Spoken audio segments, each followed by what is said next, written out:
This is an instructional video of how to load and unload a syringe. First you want to do is you want to make sure you have all your proper PPE ready. We want to sanitize our hands, and we'll get the syringe ready. And we want to make sure there's a class 5 in here, and that all of the chemical indicators indicate that it went through the machine. You can open up with your sanitized hands and discard on the tray. Leave this off to the side because we're recording all the information into the ROT. And then we'll sanitize again. Get a clean pair of gloves.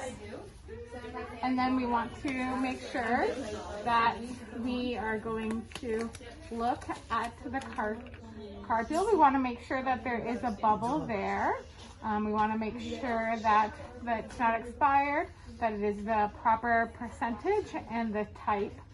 We also want to make sure that there's no rust here.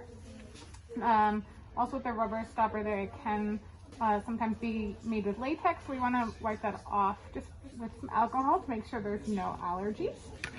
And so since we're using a long, we have to make sure that if it goes into the bottom, we'd be using a long and a short. This is small. So away from yourself, you want to retract the piston all the way to the bottom and hold it with your thumb and your index finger to retract it all the way back.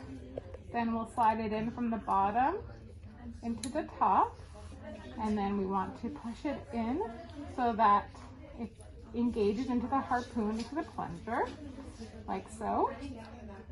Ready to go. And then we put that down.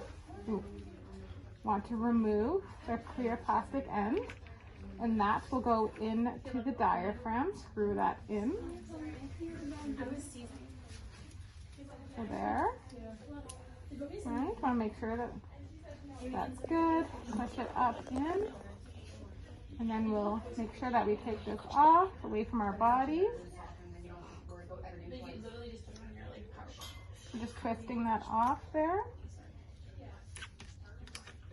And away from your body, you want to make sure that you extract a little bit for proper flow. Then you can use the scoop method to put it back on the needle, back in. Take that out.